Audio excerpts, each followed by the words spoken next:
Hi guys, मैं आपका स्वागत करता हूं मेरे यूट्यूब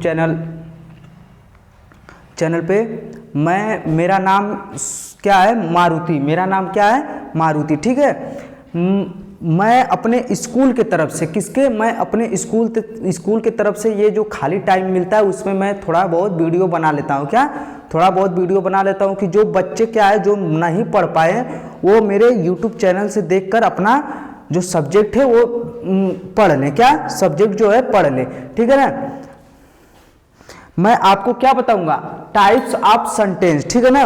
वाक्य कितने प्रकार होते हैं, वाक्य के कितने प्रकार होते हैं। ठीक है ना। वाक्य के कितने प्रकार होते हैं। टाइप्स ऑफ सेंटेंस का मतलब क्या होता है? वाक्य के कितने प्रकार। ठीक है ना। वैसे तो मैं बताऊं कि वाक्य मुख्यतः 5 प्रकार के होते हैं। कितने? वाक्य कितने प्रकार के होते हैं? 5 प्रकार के। सेंटेंस कितने प्रकार के होते हैं? 5 प्रकार के। ठीक है ना। सेंटेंस कितने प्रकार के होते हैं? 5 प्रकार के। ठीक है ना। और उसकी डिफिनेशन यानी कि परिभाषा सहित मैं आपको बताऊंगा। क्या? सारा डाउट जो होगा, सारा डाउट मैं आपको खत्म कर दूंगा। मतलब कि आप एकदम ऐसे पढ़ेंगे जैसे एकदम खेलते वक्त, खाते वक्त, टीवी देखते वक्त नहीं सारा याद रहता है, वैसे ही याद हो जाएगा। ठीक है ना। मैं आपको आज बताऊंगा सेंटेंस कितने प्रकार के होते हैं। मैं अभी बताया आपको सेंटेंस 5 प्रकार के होते हैं। पहला कौन सा होता है? Assertive sentence. दूसरा इंट्रोगेटिव सेंटेंस, इंपरेटिव सेंटेंस। तीसरा चौथा एक्सक्लेमेटरी सेंटेंस और पांचवा क्या होता है? Optative sentence. ठीक है ना। प्रश्नवाचक शब्द, कथनवाचक वाक्य, प्रश्नवाचक वाक्य और आज्ञा या प्रार्थनावाचक वाक्य, विस्म यादि बोधक वाक्य। ठीक है ना। पहला हम लोग जानूंगा। ठीक है ना। पहला जानेंगे। पहला क्या है? Assertive sentence. पहला क्या है? Assertive sentence. क्या? पहला असर्टिव सेंटेंस। ठीक है ना। असर्टिव सेंटेंस पहला क्या है? Assertive sentence. ठीक है ना। मैं अभी आपको क्या कर रहा हूं कि पूरी स्पेलिंग लिख देता हूं, नहीं तो आप लोगों को थोड़ा बहुत मिस्टेक हो जाएगा। ठीक है ना। नहीं, लोग बोलेंगे कि गलत है। Assertive sentence, assertive sentence. मैं आपके सामने ये क्या किया, पूरी की पूरी मीनिंग लिख दिया हूं। ठीक है ना। असर्टिव सेंटेंस की परिभाषा आप लोगों को नहीं पता होगी। किन लोगों की नहीं पता होती है कि असर्टिव सेंटेंस होता क्या है, उसकी परिभाषा क्या है, डिफिनेशन क्या है, इसके बारे में कैसे जाने, कैसे याद करें। होता है ना, बच्चों को बहुत सारा डाउट होता है। ठीक है ना। बच्चों को बहुत सारा डाउट होता है। चलिए मैं आपको बताता हूं। किसी कार्य या घटना की होने की संकेत दे। किसी कार्य या घटना की क्या करे? होने की संकेत दे, उसे क्या कहते हैं? Assertive sentence. किसी कार्य या घटना की होने की संकेत दे, उसे हम क्या कहते हैं? Assertive sentence. ठीक है ना। जैसे तुम्हारे अगल बगल कुछ नया चीज हुई, मान लो कोई सर्कस वाला आ गया। क्या आ गया? सर्कस वाला आ गया। तो उससे तुम क्या कहते हो कि कोई आकर तुमको बताए, अरे सोन चलो वहां पर सर्कस वाला आ गया। मतलब कोई घटना की बात कर रहा है ना। किसकी बात कर रहा है? कोई घटना, तुम्हारे पास कोई घटना हुई है, मतलब कोई विचित्र बात हुई है। क्या विचित्र बात की? वहां पर सर्कस वाला आया। क्या है? सर्कस। तो इसमें क्या किया? कोई आकर तुम्हें उसके बारे में बताया है। क्या बताया है?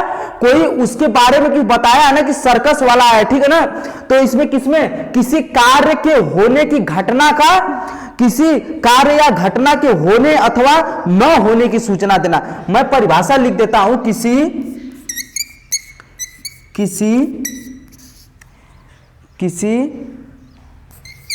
कार्य या घटना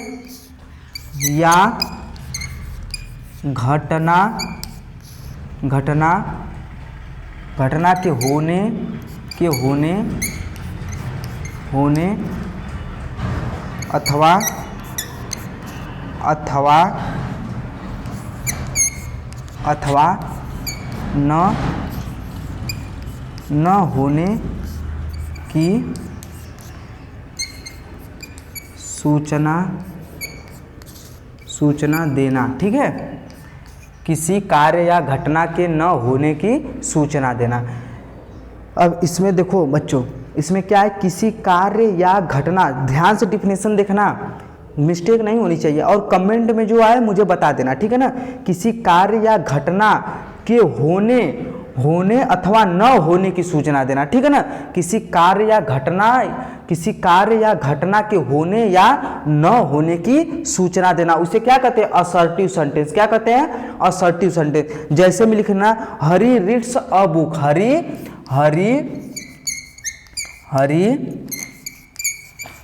reads a book, Hari reads a book. Hari क्या कर रहा है, हरी एक किताब या पुस्तक पढ़ रहा है, ठीक है ना। एक किताब या पुस्तक क्या कर रहा है, पढ़ रहा है, ठीक है ना। इसमें किस कार्य का होना पाया गया ना, कि हरी क्या कर रहा है, एक किताब पढ़ रहा है। कोई आकर बताए कि अरे यार हरी क्या कर रहा है, काम था, तो वो बताया तुमसे कि हरी बैठकर क्या पढ़ रहा है, किताब पढ़ रहा है, ठीक है ना। इसकी डिफिनेशन और जैसे में लिख लेना। इसके आगे मैं मिटा दूं या आगे बताऊं कुछ इसके बारे में। जैसे एक और एग्जाम्पल देख लेना। एक और एग्जाम्पल है कि कोमल इज इल, ये एग्जाम्पल मैं मिटा रहा हूं, ठीक है ना गाइस। दूसरा एग्जाम्पल देखना, कोमल इज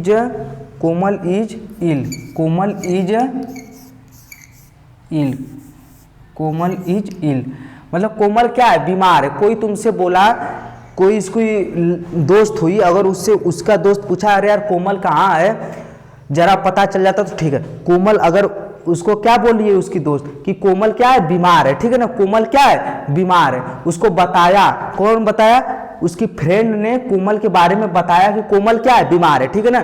देखो भाइयों दोस्तों गाइस, शिक्षा वह शेरनी का दूध है जो इसे पिया वो दहाड़ा है, ठीक है ना। शिक्षा वह शेरनी का दूध है जो इसे पिया है वो दहाड़ा है, ठीक है ना। अपने माँ बाप को जो कभी अंधेरे में मत रखना, क्या, कभी अंधेरे में मत रखना। तुमसे यह उम्मीद बनाए रखे हैं कि हमारा लड़का जो है कभी न कभी बड़ा होगा, हमारे दुख को समझेगा, हमारे तकलीफ को समझेगा और एक नेक इंसान बनेगा। क्या, एक नेक इंसान। वैसे तो हम मान ले कि शिक्षा जो है ना, शिक्षा के बारे में आप जितना पढ़ें, एकदम मन लगा के पढ़ें, हाथ पैर लगा के पढ़ें, एकदम पूरा एकदम उसमें लीन हो जाए, जितना पढ़ेंगे उतना आपको शिक्षा क्या करेगी, आगे तक पढ़ाएगी। देखो तीर कमान जितना खींचोगे और फिर उसके बाद जितना खींचती है और उसको छोड़ो तो कितना दूर जाती है। वैसे शिक्षा है, जैसे जैसे आप समय देंगे इसे, वैसे वैसे शिक्षा आपको क्या करेगी, बदल डालेगी, ठीक है ना। जैसे जैसे आप इसे समय देंगे वैसे वैसे क्या करेगी, शिक्षा आपको बदल डालेगी, ठीक है ना। कभी भी माँ बाप को कभी भी धोखे में मत रखना। मैं आपसे यही रिक्वेस्ट करता हूं, माँ बाप से बड़ा कोई नहीं दुनिया में, न तो भगवान है न तो कोई है, ठीक है ना। सबसे प्रथम भगवान कौन होते हैं, माँ बाप, जो आपको उंगली पकड़ के चलना सिखाए, जो आपको माँ, आप इतने चाहे जितना बड़े हो जाए, माँ के नजर में आप छोटे ही रहेंगे। माँ खाना नहीं खाती है तो क्या, लेकिन अपने बच्चों को कभी भी भूखा नहीं रख सकती, ठीक है ना। माँ का दिल कभी मत तोड़ना, माँ बाप का दिल, माँ बाप का कर्जा कोई नहीं उतारेगा इस पूरे संसार में, बता रहे हैं, ठीक है ना। ये आपको मैं समझा सकता हूं, समझ गए होंगे। फिर से मैं बता देता हूं इसकी परिभाषा। किसी कार्य या घटना के होने अथवा न होने की सूचना देना, ठीक है ना। किसी कार्य या घटना के होने अथवा न होने की क्या करना, सूचना देना, ठीक है ना। मैं समझ सकता हूं कि आपको समझ में आ गया हो, मैं इसको मिटा रहा हूं, ठीक है ना। देख लीजिएगा, उतार लीजिए।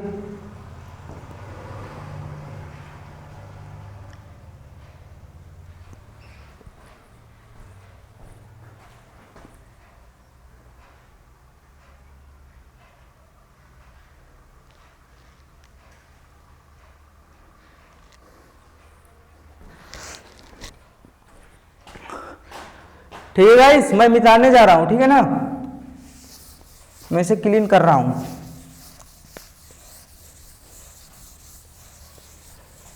पहला तो आपको समझ में आ गया होगा, दूसरा समझाने जा रहे हैं। दूसरी परिभाषा क्या, इंट्रोगेटिव सेंटेंस। क्या, इंट्रोगेटिव सेंटेंस। इंट्रोगेटिव सेंटेंस दूसरा क्या है,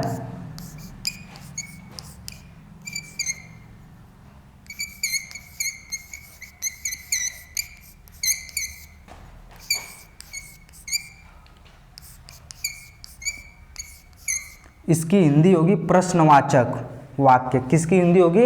इसकी हिंदी होती है प्रश्नवाचक वाक्य, इंट्रोगेटिव सेंटेंस, ठीक है ना, इंट्रोगेटिव सेंटेंस। इसकी हिंदी होती है प्रश्नवाचक वाक्य, ठीक है ना। इसकी परिभाषा क्या होती है? अब इसकी परिभाषा देख लेना। प्रश्न पूछने का कार्य करते हैं, उसे हम क्या करते हैं? उन्हें हम क्या कहते हैं? इंट्रोगेटिव, जिसमें हम प्रश्न पूछते हैं, किसी से प्रश्न पूछे। जैसे व्हाट इज योर नेम, किसी से मैंने प्रश्न पूछा ना, व्हाट इज योर नेम, जो मेरे साइड में उससे मैंने प्रश्न पूछा है, व्हाट इज योर नेम। किसी से यह प्रश्नवाचक वाक्य जो होता है प्रश्न पूछने का कार्य करता है, ठीक है ना। आप परिभाषा लिख लीजिए, प्रश्न पूछने का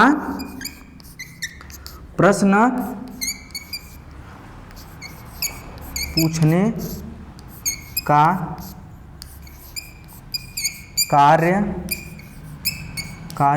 है। प्रश्न पूछने का कार्य होता है, प्रश्न पूछने का कार्य होता है। इन वाक्यों के अंत में प्रश्नवाचक चिन्ह आता है, और इन वाक्यों के वाक्य में क्या होता है? प्रश्नवाचक चिन्ह आता है। और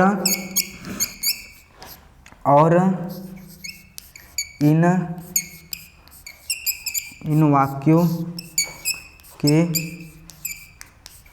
अंत में प्रश्नवाचक चिन्ह ऐसे लगता है, समझ जाना, प्रश्नवाचक चिन्ह ऐसे, प्रश्नवाचक चिन्ह आता है, प्रश्नवाचक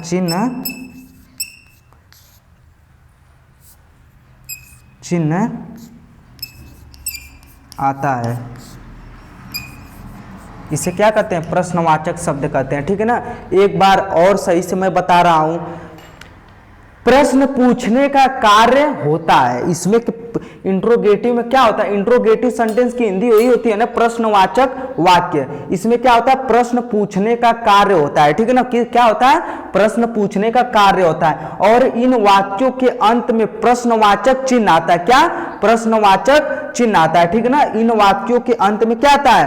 प्रश्नवाचक चिन्ह आता है। इन वाक्यों के अंत में क्या आता है? प्रश्नवाचक चिन्ह आता है। जैसे मैं लिख रहा हूं, जैसे कोई शब्द दे देता हूं, एस नो टाइप सेंटेंस, ठीक है ना, एस नो टाइप सेंटेंस, ठीक है ना। इज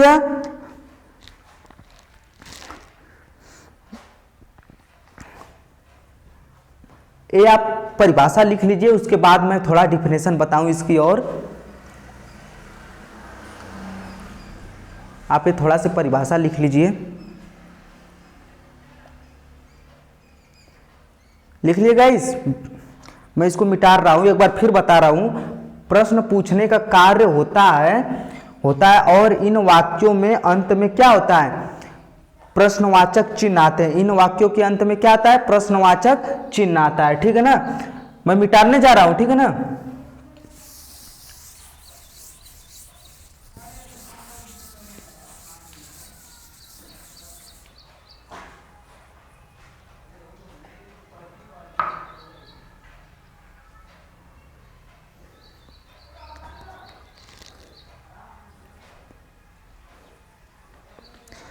फर्स्ट क्या है?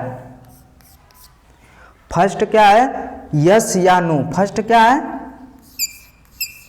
यस या, फर्स्ट क्या है? यस या नो सेंटेंस। फर्स्ट क्या है? यस या नो सेंटेंस। कोई ऐसा प्रश्न होता है, कोई पूछते हैं तो उसमें क्या होता है? यस या नो में उत्तर देना होता है। क्या? यस या नो में उत्तर देना। कोई लोग होते हैं कि जैसे कोई प्रश्न पूछे कि आपको क्या बताना है, यस या नो में उत्तर देना है। क्या? यस या नो में उत्तर देना। तो उसके लिए हम प्रयोग करते हैं, यस या नो का प्रयोग करते हैं। किसकी? यस या नो की प्रयोग करते हैं, ठीक है ना। यस या नो की प्रयोग करते हैं इसमें, यस या नो की। और दूसरा का देखो, सैंपल बहुत छोटा है, मिटाना पड़ता है, क्या करें। दूसरा देखो,